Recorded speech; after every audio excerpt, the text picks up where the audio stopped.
After her long stint with the Avengers, Jennifer Walters, aka the She Hulk, found herself building her life from scratch. No home, no apartment, no love life, no professional life. But slowly but surely, Jennifer started to get back in touch with her old friends, her old enemies, and the apparent resurrection of one Jack of Hearts.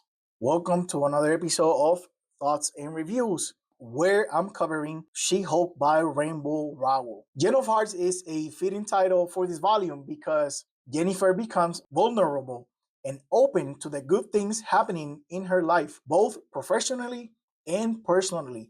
Jennifer is shown to be comfortable in her own skin and comfortable with taking on her daily challenges, specifically the challenges at practicing law, like taking up clients against Mallory's wishes or representing clients that are in the morally gray area. There's also the overarching conflict that started in the previous volume with the random couple that attacked Jennifer and Jack of Hearts in broad daylight. Their story is completely flushed out here in Volume 2, including their origins, what drove them to their current situation, and the psychology behind their actions. Very complex and interesting commentary on people's contempt with their own lives. You also have a big clash of Hulk-ish proportions that did not resolve anything.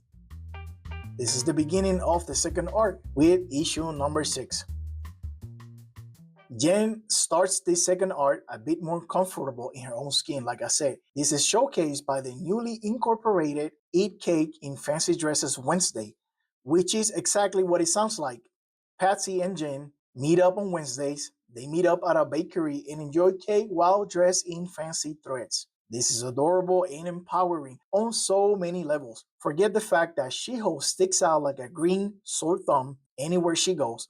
She's also dressed up all snappy, and the bystanders can't help but stare. Matter of fact, this issue makes it a point to showcase how many people stare at Jen everywhere she goes, while at the same time, she's not bothered by it. Like I said, she's becoming more comfortable and less self conscious. Once Jen's back at the office, she has another confrontation with Mallory, her boss. Up to this point, Mallory has been a bit rude, strict, and portrayed slightly as a bigot. She only had one rule for Jen: no tights, no capes, and no mutants, which is ironic since both are part of that community. But when Mallory explained herself, it really pulled back the layers and made her more complex as a character. Mallory, who once was a supervillain and locked horns with She-Hulk on multiple occasions, was now looking to live a normal life and practice normal law as well, whatever that means. She's practiced superhuman law, and unlike Jennifer, she is not fond of it. The complexities of defending a client that time travels, the lurking threats of villains coming after her clients, or the fact that she's been in a courtroom when the mole man busted in from down under. Mallory is done, and that's understandable. However, in a turn of events, Kurt, aka Nightcrawler, is back to meet Jen, even though she specifically told him not to meet her in the office. To avoid Mallory's wrath, Jen was still willing to represent her kinfolk. She just couldn't do it at Mallory's firm. Kurt ended up being a blessing in disguise. Yeah, he literally thought wearing regular clothes would make him blend in and avoid Mallory's watchful eye. Kurt came to ask for legal representation, not just for him, but for the entirety of the population of Krakoa. Mutant population, that is. Once Mallory heard the news, she had a change of heart. This is where the brilliance of Rainbow Rowell kicked in. I'm no expert, but the mutants in Marvel had this entire, I want to say, 5-year period or so where they just up and left to come together and form their own society in their own country called Krakoa. During the time this She-Hulk series was coming out, Krakoa was on the downslide. The honeymoon phase was past already, and the last stretch of conflicts were already underway. Rowell incorporated that status quo into this story by taking into consideration the legal battles the mutants in Krakoa had to face, not only in Krakoa, but in their countries of origin as well, especially when Krakoa was never recognized as a sovereign nation by the UN. Rowell voices these concerns through the character of Mallory, who immediately changed her mind and even celebrated the fact her firm was going to be printing money, taking on all those clients. In the end, she faced the fact that this was what she was meant to be doing all along. Issue number 7. The romantic comedy elements to this Law and Capes story continues to be dialed up. After teasing us for 6.5 issues, Jack and Jennifer are finally an item. They begin this issue by waking up next to each other in a very chummy vibe. Jack is worried about his post-coitus etiquette because he didn't even bother taking his containment suit for years, meaning he hasn't been in this situation in a long time. So, of course, he feels unsure of what to do. But Jennifer is so smooth and welcoming that she helps Jack feel comfortable immediately and effortlessly, may I add. The biggest chunk of this issue is centered around a new client of Jennifer. The issue is complicated because it's centered on identity and self determination versus predetermination. Jennifer sits in front of three characters that are faced daily with these conflicting ideas: a Doombot created in the likeness of Doctor Doom, a cyborg created by Ultron, and an android created by the Mad Thinker. All three are living proof of self determination over predetermination, meaning they were initially created with the sole intent and purpose of serving their masters, who are grade A bad guys. Well, not exactly living, maybe walking proof.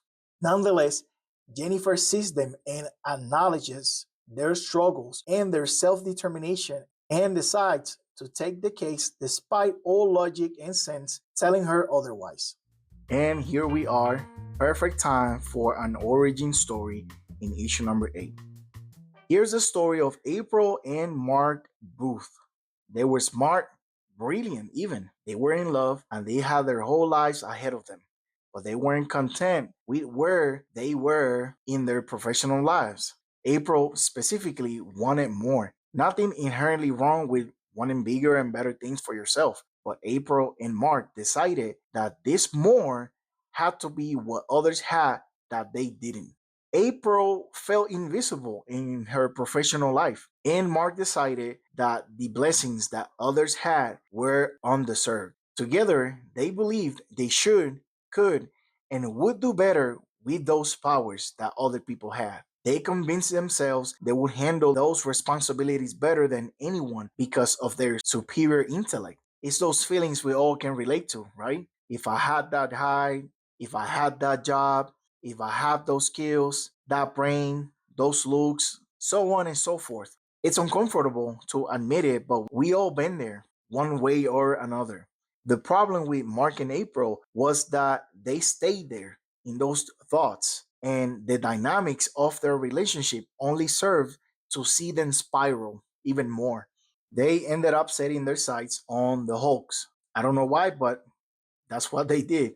Of all the super people in the world, they went with the most volatile group with a wide range of results. And that was their first mistake. Ultimately, they picked She Hulk from the Hulk population because of the perfect balance she wielded as a Hulk.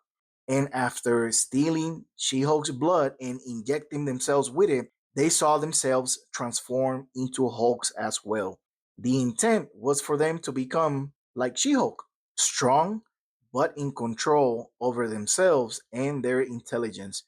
And to their own surprise, it worked, but only for a moment. They underwent unpredictable changes that ended up being permanent. April reverted to a human form with her smarts unchanged, but she was now disfigured. Mark wasn't so lucky. He changed into a Hulk form on and off until eventually he stayed in Hulk form, but his intellect reverted to that of a child. Instead of realizing the error of their ways or accepting they were in over their heads and calling this a mistake and maybe even asking for help, April decided to double down. The next target was She Hulk herself. The psychology behind obsessing over others often stems from personal insecurities, a desire to live vicariously through others, or feelings of inadequacy, leading people to focus on other people's lives to escape their own or to feel better about their situation. This preoccupation can also be driven by low self esteem, a lack of self awareness, or a need to fill an internal void by seeking external validation. In more severe cases, obsessions can be linked to mental health conditions, codependency, or unhealthy relationship dynamics. And this is everything that Rainbow Rowell pretty much explored through these two characters. Issue number 9, A Clash of Hulks.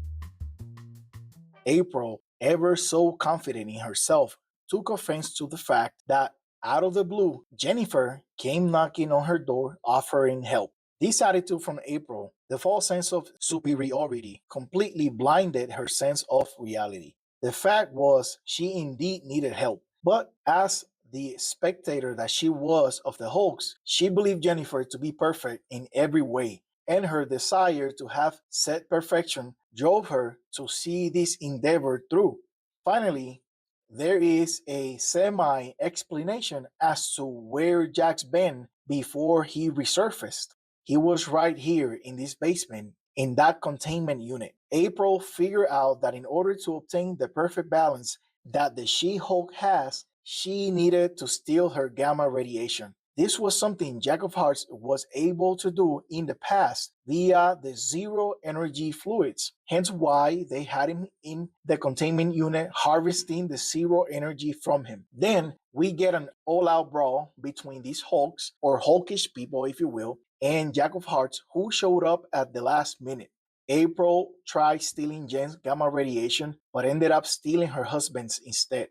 Jack realized he was the odd man out in this moment since he had no powers. So he decided to trade his recently acquired humanity for his old powers in order to help Jen in this fight. Here's where things go meta. Again, Jennifer stopped the story to address the reader in a direct manner, face to face, if you will.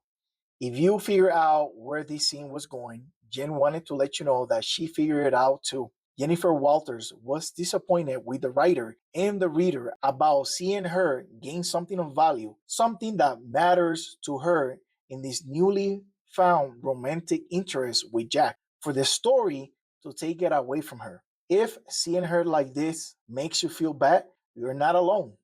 The narration voice went all out to shower her with compliments in the next scene. Words like green goddess, world sexiest, etc. All the while, Jack was in the background giving up his humanity for Jennifer.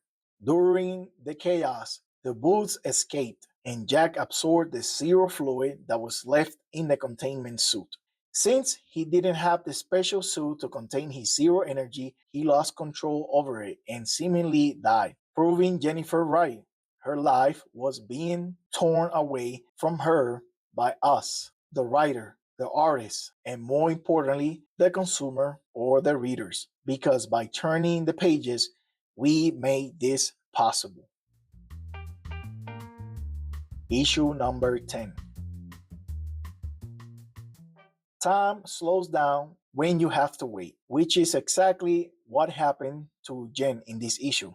After the scuffle with the boots, Jack seemed to be dead from the explosion with the zero energy fluid. Basically, the worst outcome possible for this entire problem. However, he woke up. Jack was alive, but not well, and he just busted through the roof and left. Days went by, weeks went by, and Jennifer had no clue of Jack's whereabouts, or even if he was alive. Least to say, this affected She Hulk. Missing Jack was cutting deep beyond those green muscles. This is how Rowell portrays the life of a Hulk. People come and go, villains make their case, and win, lose, or draw, Jennifer's life goes on. Cases come and go, new clients, old clients, happy or disappointed clients. Life goes on. Even those superhero moments when Jen could cut loose and let off some steam through her physicality wasn't doing it anymore. Jen was going through the motions of being alive with no joy in anything. In short, She-Hulk